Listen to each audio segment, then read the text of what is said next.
Good morning, everybody, and welcome back. For those of you who were tuned in earlier, we had Maria Vasquez from our iParent SA, and we had a Spanish conversation a little bit about what iParent is in the program. And we are back now, and we have Lisset Reyes. Welcome, Lisset.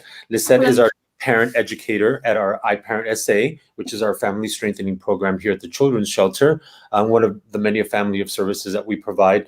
And as if you guys know, for those of you who are always continuously supporting us and tuning in to our sessions, we've had conversations in the past. We've had our compadre educators come in and talk a little bit about the program. We've had really great conversations with our Hope Center, our Harvey E. Nasium Hope Center staff that talked very informative conversation and sessions about the work that's being done in the Hope Center to our community here in Bexar County. And so we're really glad to have iParent SA join us again to talk a little bit more about what the program is and how it plays a role in our community here in Bexar County. And we just want to make sure that if you guys have any questions, I know a lot of the times it's really challenging to tune in live, but again, we know that these videos do continue. I do put them out regularly and make sure that we put them out on our Twitter and in our other social media platforms, and so that this information is continuously out there. Again, any questions, whether it's now or later on down the road, feel free to ask, and we'll make sure that we get any information out to you. And again, thank you, Lisset, for joining us this morning. Really appreciate that. We're really grateful to have you here. And so, yeah, let's just start in a very general way. What is iParent SA? Okay, iParent SA, we have different programs within the iParent for family strengthening. The one that I focus on is the iParent that works on the nurturing parenting curriculum. And it's pretty much customized for each individual. We don't tend to do a cookie cutter program telling everybody the same thing and how to do it. It's more explaining the whys, why it's important and how to apply it, and helping parents use the tools that they already have. Plus, if there's anything else that we can add to it, it's always great to provide clients with extra tools. With the iParent, the nurturing program, we focus on strengthening what parents already know, encouraging them, empowering them. And we have a curriculum that we follow. It's based on a book that we use, a nurturing parenting book that's like 50 chapters. And somehow to maintain the fidelity of the program, we break it down into the 12 chapters. And then we help clients understand the whys. I can start with the 7 principles, because the philosophy, the nurturing parenting philosophy, it focuses on the 7 principles for nurturing parenting. And those 7 principles, it's the attachment, there's empathy, there's nurturing oneself, then there is, hold on, I'm trying to go off of memory, but I can't. Okay, nurturing oneself. And then there's expectations and self-worth. There is discipline, expressing feelings, and gentle touch. Now, expectations and self-worth is usually put together to try to explain to the clients, how depending on the child's development, the physical development, the cognitive, emotional development, how that is very important to understand that there could be some limitations that can cause children to really not understand or to really, act out on a certain way. So with the program, it's more the whys, why it's important.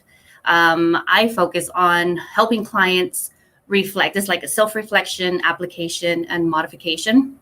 Self-reflection is not really too much on focusing on the past to dwell on the past, but focusing on the past to understand as an individual, why was it important for us growing up for it to have been provided to us?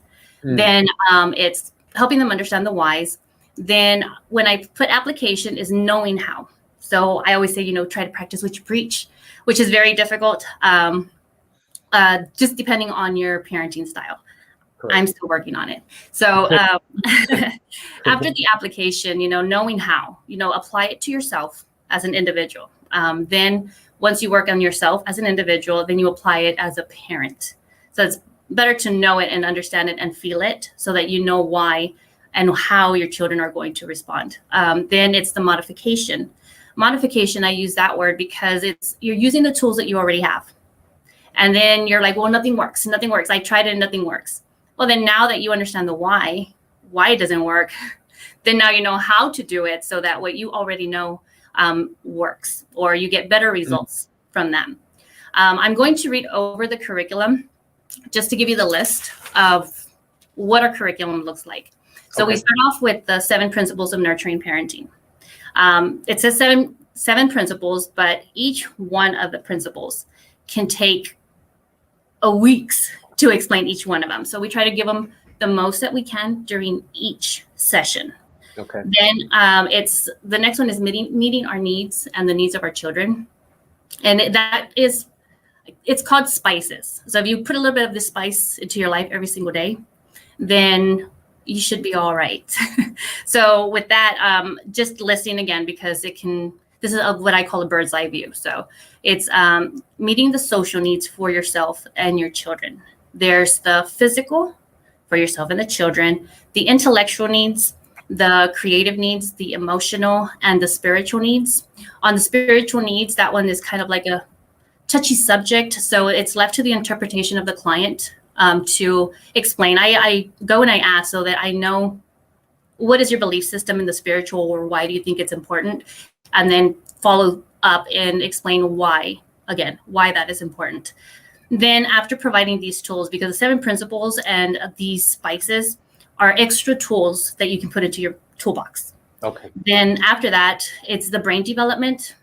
Brain development is super important to understand why you do what you do, why you keep doing what you do, even though you know better. Yeah. And so it breaks down into certain portions of the brain and explaining every single time how each one will affect and have a positive or a negative, and trying to help modify or try to help. I always say reprogram, but try to understand.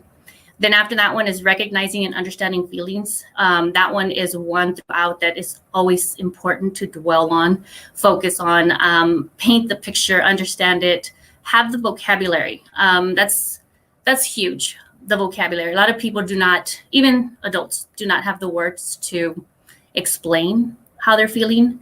Some can have a no face and I'll say I'm super excited, and your body's not telling that. So it's kind of teaching parents how your face and your word coming out of your mouth and the way your body is reacting, for it all to match when it comes to recognizing and expressing feelings, which is very difficult. It's very difficult. I always tell the clients to have fun with your kids, play it, exaggerate it, these facial emojis, to try to make it natural. The population that I'm working with can sometimes they've been through difficult times, and expressing feelings it's what causes most pain, a lot of the pain. It's what they've never had support on. So whenever they go and apply it to their children, they know it's important, but they say one thing and then they show another. It's kind of like, again, the children learn more through observation than through explanation. So we focus a lot on self-reflection on that. Then schedule and routine. I focus on schedule and routine to make sure there's a predictable environment. Having a predictable environment can help establish that trust. What a lot of children need to establish trust. If we rewind back into the attachment, if there's just a little bit off on the attachment, insecure, then having predictable environment will help with that. With the routines, I always try to tell them, if you use words like chores, it's just the way you say it that children will be more either receptive or defiant, just depending on how you say it. I always say put it in your schedule as part of a routine, and it's a must. Then communication. Communication is also one that we focus on. I always respect parents' decision on their parenting style. Whether you're strict, whether you're lenient, whether you're just trying to find a balance in between. Communication is a must. Communication just helps children understand your thoughts. Children understand that, hey, I'm human, I'm included, instead of having children as to be seen and not heard. But again, the population that I work with have a very difficult time with the communication. A lot of times it can be a lot of anger. It can just be being exhausted. I tell a lot of my clients, I know you didn't wake up in the morning saying, I'm just going to blow off my kids. But sometimes, you can be too busy, too overwhelmed with paying bills and catching up and working overtime that you don't have time to listen, or you want to, but don't want to. It's a very complicated on the communication. So try to find a balance on that one. And then the other one is setting boundaries, because setting boundaries is not only for yourself, but the protection of your children. When individuals hear about setting boundaries, is like what people, places, and things, who you surround yourself with.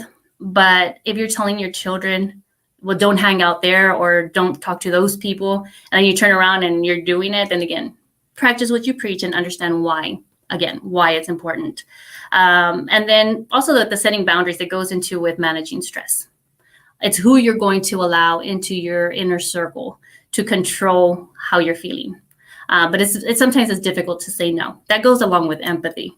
When you have empathy and you've had the struggle, you've experienced the struggle, you want to help other people, but at some point you cannot help others until you learn to help yourself. So we focus on the setting boundaries, controlling and managing stress, and then understanding discipline. So with understanding discipline, it's not just the consequences or the rewards. A lot of individuals, when I ask them, can you give me a definition of discipline? It's always well, I don't spank them. Then after that, it's taking this away, taking that away, giving them this.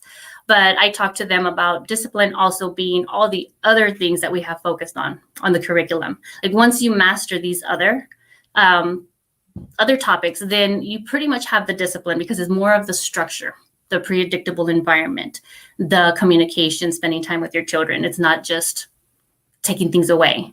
Right.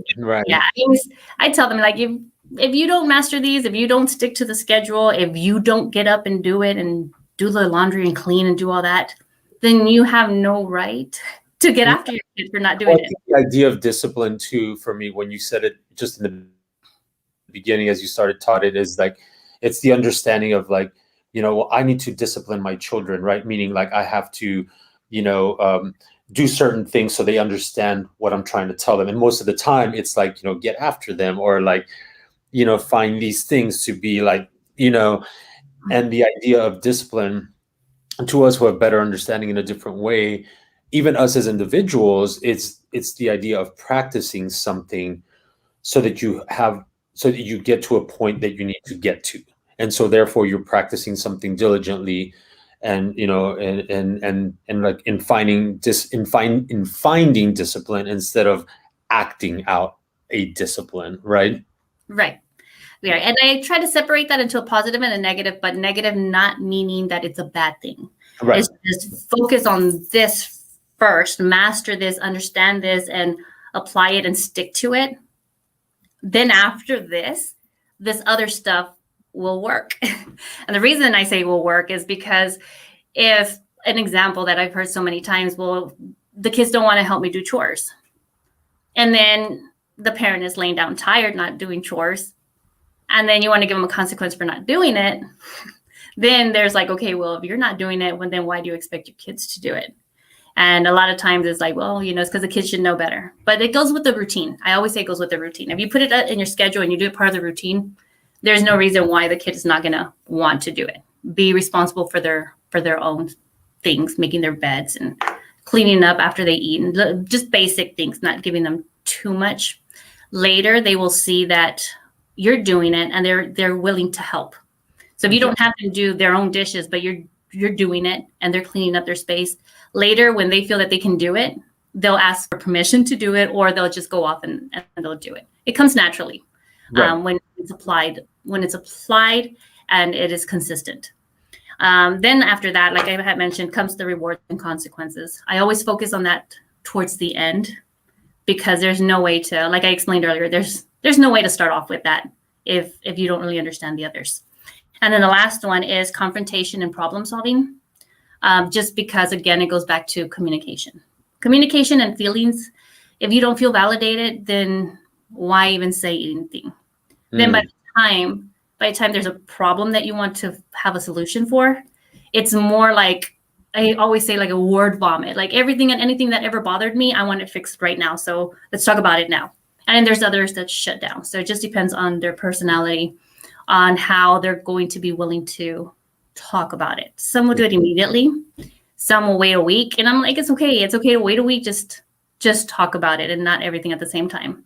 And then ending with the don't go to sleep upset and angry. Whatever feeling you go to bed with is what you will wake up in the morning with. So these, again, are the 12 chapters that we focus on. From those 50 chapters that are on the nurturing program, it is compressed to try to give the most to our clients in this 12-week program. Wow. That's really great. I really definitely want to come back again and have you have a different conversation, because something that you started talking about in the beginning was the why, right?